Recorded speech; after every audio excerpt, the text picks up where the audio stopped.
So Shinsuke Nakamura has a brand new look, got a little bit of face paint on, and he has this unique samurai, this evil samurai look, right? From some type of anime or cartoon, right?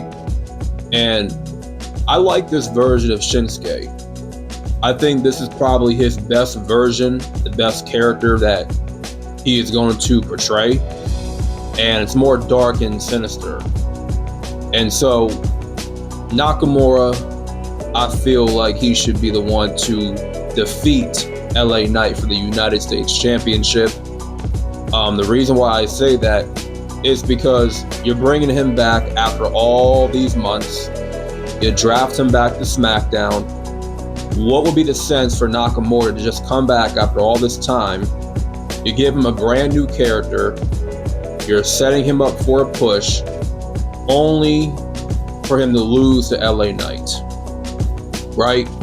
And you're building up this match, perhaps for Saturday night's main event in December.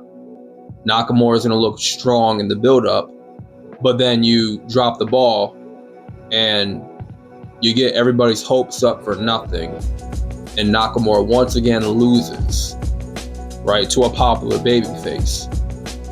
And this is something that I'm picking up on when it comes to Nakamura and his feuds with the more popular baby faces, Seth Rollins, Cody Rhodes, and now it seems it's going to be LA Knight, which I hope not.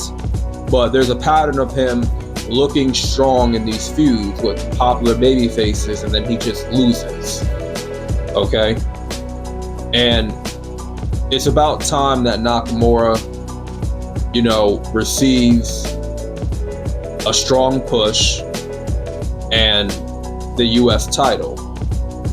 And SmackDown has always been Nakamura's show, okay? Every time Nakamura is on SmackDown, he always wins a title, okay? You ever notice that? Except the World Championship, but, when he was on SmackDown, he had the most success. Okay, he was more interesting on SmackDown, and so I think with a return on SmackDown, this new version of SmackDown, Triple H's era, and him with a new character, he should be the one to end LA Knight's reign as US champion. And the thing with LA Knight as US champion is that it's getting a little bit repetitive. His matches, they're not that bad, but they're not the greatest either. Okay? And LA Knight's just one of those characters that he doesn't need a championship to keep himself relevant. Okay? It's like everybody expected LA Knight to beat Logan Paul for the US championship. But then it was like, okay, now what? What's next? Like, what are the interesting feuds for LA Knight in the mid-card division? And there wasn't really anything interesting for LA Knight to do in the mid-card. Because everyone else in the mid-card is not really that interesting. Carmelo, Andrade, Santos Escobar. This might be LA Knight's first interesting feud since Logan Paul. And when I look back at Crown Jewel, everybody was saying Carmelo should have won the US title. And it was an easy layup for him to win that belt, even in a triple threat situation where he could have snuck a victory, and then LA Knight could have got the victory right back. He could have got the title right back from Carmelo. But this is a time for Nakamura to receive a strong push and win the US belt for about a third time. And so for me personally, I'm getting a little bit tired of his reign as US champion. It just, for me, I'm ready to see something different on SmackDown in the mid-card division.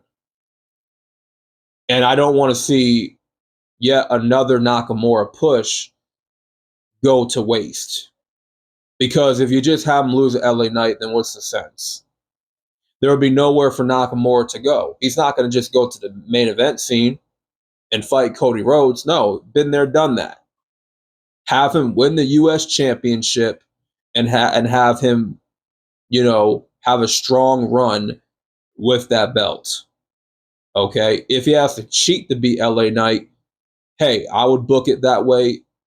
If anything, just have him beat LA Knight and give Nakamura something at this point, because if you just have him lose to all these guys, no one's going to care. All right. People are going to stop taking Nakamura seriously, and you don't want to keep ruining his stock even further.